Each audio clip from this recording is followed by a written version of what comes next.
In our last two lectures, we considered family relations as a basis for receiving a green card to enter the United States to live permanently. Today we will explore employment opportunities, both temporary and those that might lead to a green card. As in our earlier lectures, this is a very simplified overview.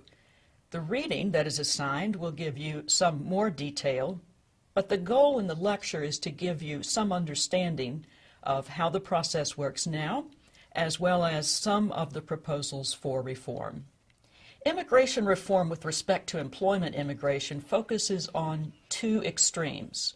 Let's start with highly skilled workers and professionals. The technology industry in particular has long criticized the U.S. immigration system for limiting the numbers of green cards that are available and also making them procedurally very difficult and time-consuming to obtain.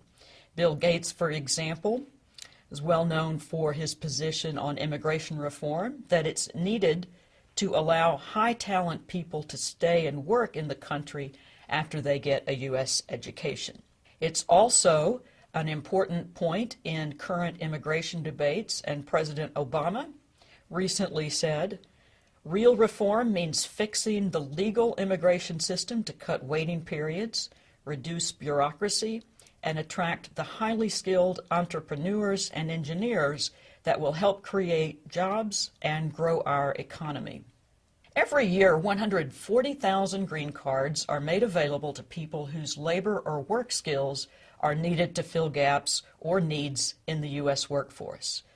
Before you can even think about getting an employment-based green card, however, two things need to happen.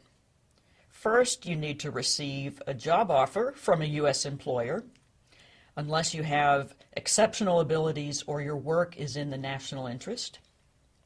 And second, the employer must, with a few exceptions, be willing to sponsor you for a green card, including a long process known as labor certification, which involves advertising and interviewing other people for the job you've been offered, and ultimately rejecting all of them for good reasons.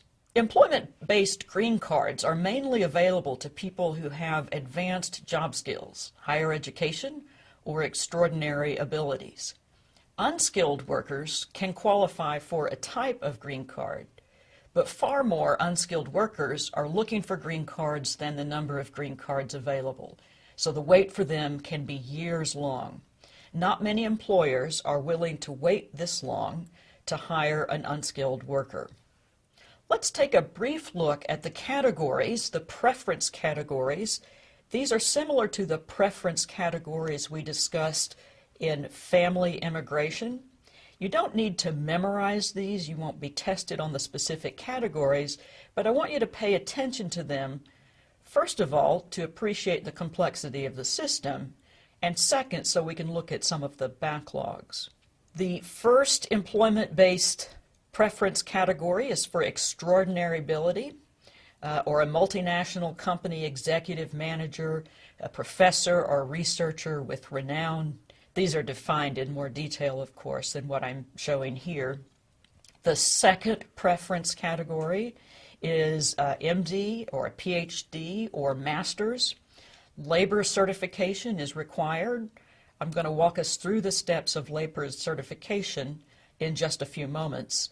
Also, professionals with a national interest waiver of labor certification would qualify in the second preference. The third preference, professionals, this is at the bachelor degree level, or skilled or unskilled workers with labor certification. I want you to pay attention especially to the second and third categories as we are going to look at the visa bulletin in the next slide. The fourth, this is relatively insignificant compared to the others in terms of numbers, religious professional, occupation or vocation. And then the fifth, this is an interesting preference category. This is any investor who can come to the United States and create 10 full-time jobs with an investment of $500,000 to $1 million. Some critics of this system say that it's very close to selling green cards. Remember that the Visa Bulletin is published monthly by the Department of State. It gives those who are applying for visas some idea of the backlog and how long you might have to wait. So let's look at the second and third preference categories that we just talked about on the last slide.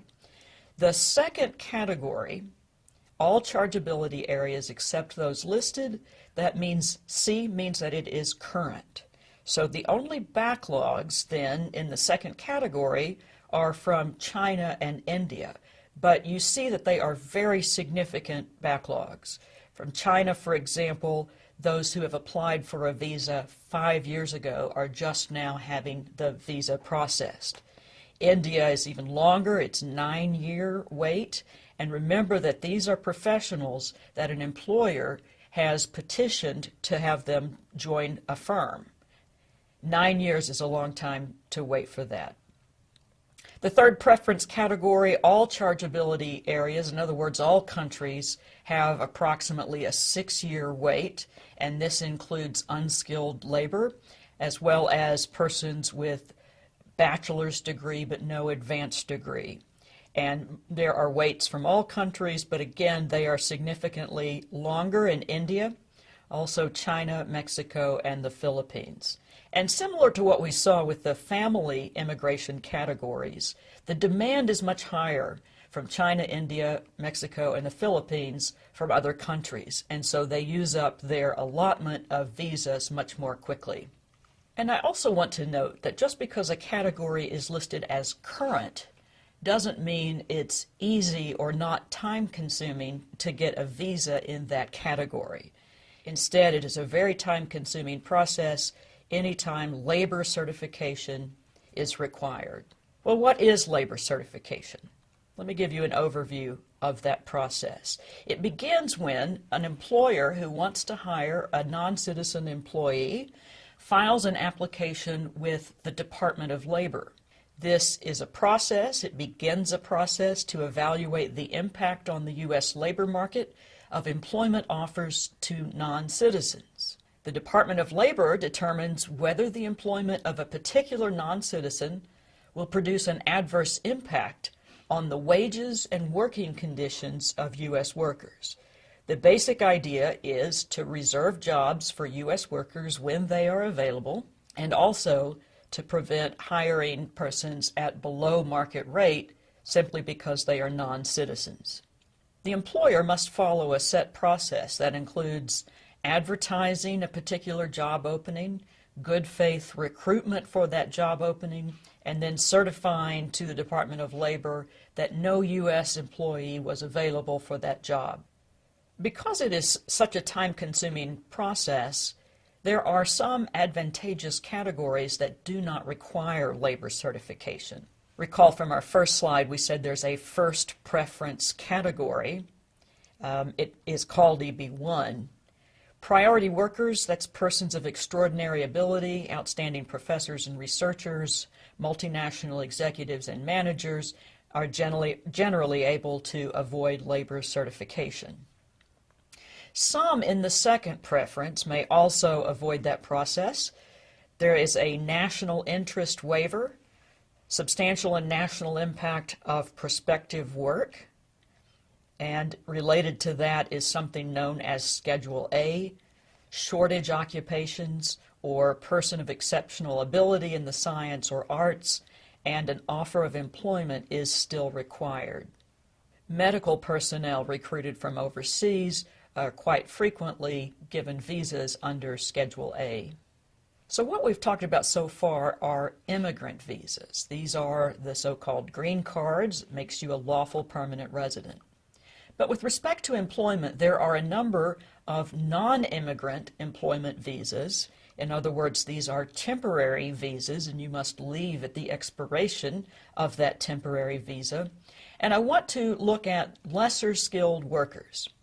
We started this lecture looking at the higher skilled workers, and now with lesser skilled workers, we see that they have primarily temporary visas available.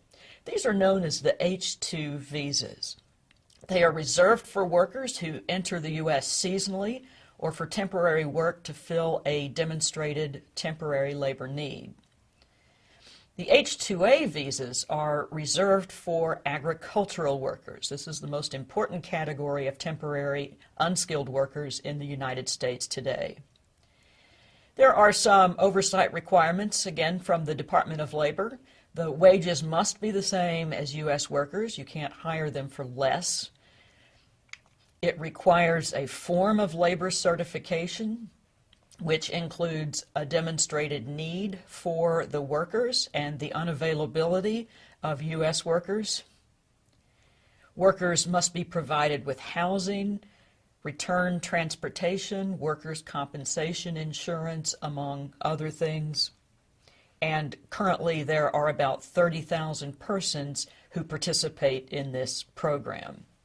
Employers who anticipate a shortage of agricultural workers and are in need of them must apply at least 45 days before certification is available.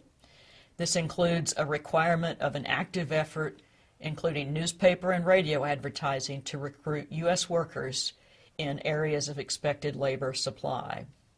I want to show you a graph that represents the H-2A job certification. It's from several years ago, but the numbers have been fairly consistent over time. What this shows, the blue line, the number of H-2A jobs certified. Remember, H-2A, those are the agricultural unskilled worker temporary visas. And you may be surprised to see North Carolina leads the group with the most, followed by Georgia, Virginia, Louisiana, Kentucky, and then California and Florida, Tennessee, and South Carolina are at the lesser end. In red, you see farm labor expenditures, and that in most instances, you have a lower number of farm labor expenditures in areas with higher recruitment of H-2A workers. The big exception, of course, is California, as you can see, and also Florida. There are other temporary employment visas we don't cover here, but they are noted in this chart, and you can read about them in some of the assigned reading. There are, for example, intra-company transfer, treaty trader investors, cultural and employment exchange, those are temporary visas, and then also this category of temporary workers, which we were just discussing. You can see that this is the bottom line of the graph. So we'll shift gear here to talk about employer sanctions. In the United States, since 1986, it's generally been against the law to hire an undocumented alien, a non-citizen who is here without work permits, and other non-citizen categories. The onus is on the employers to verify that each employee is a U.S. citizen or otherwise has authorization to work. There are employer penalties, including $10 million in penalties in the last year alone. We also see expansion to smaller employees of the E-Verify system. You may have heard of E-Verify. It is a system of electronic validation of someone's work credentials. Historically, we've had a paper system. The employers are required to have each employee complete a form attesting to the legality of that person working or the U.S. citizenship. Those forms are then kept on file. One criticism of this system has been that documents that enable someone to work can be relatively easily forged. E-Verify is designed to avoid that problem and make verification a more secure process. States in the last few years have increasingly required employers within their state borders to use that e-verification system. And here on this slide you can see the rise in the use of this system by employers. This is employers who've enrolled in E-Verify and the number of cases they've submitted, and you can see a pretty dramatic rise really beginning in 2008. I would like to conclude with a look at some immigration reform proposals that affect employment visas. The first is simply to expand the number of employment visas that are available. Many employers say this is needed both at the high end, the highly skilled workers, and also at the so-called lower end, but the unskilled workers that are primarily working in agriculture.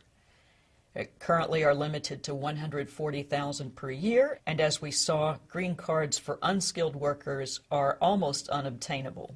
Another proposal would expand E-Verify to all employers. Currently, only the largest employers are required by the federal government to use E-Verify, although, as we noted, states are beginning to require even smaller employers to use it. Current proposals pending in Congress would require all employers to use the E-Verify system. There's also significant agreement that the guest worker, agricultural worker system needs to be reviewed. The proposals include expanding the guest worker program for agricultural workers, making it easier for employers to hire them, and in the numbers that they require. There's also a special path for legal status to long-term agricultural workers who have been in the country in an undocumented status. This is a centerpiece of the Senate's proposal. One proposal that has received substantial attention in the press is the awarding of green cards to foreign graduates with U.S. advanced degrees in science and engineering. This is what Bill Gates proposed, among others. The idea is that persons who have been educated in the U.S. educational system and have completed that successfully ought to have the opportunity to stay if an employer would like to hire them. A controversial aspect of pending immigration reform is to keep the labor certification system, but also to require employers to pay foreign workers more than U.S. employees. Not only would this protect the labor market, it would also be a disincentive for hiring foreign workers if U.S. workers are available. And immigration reform proposals need to include other means to protect jobs for U.S. citizens, balanced with the need to protect against exploitation of foreign workers. So that's a basic overview of employment as it relates to immigration. In our next lecture, we will look at refugees and asylum seekers. The preceding program is copyrighted by Emory University.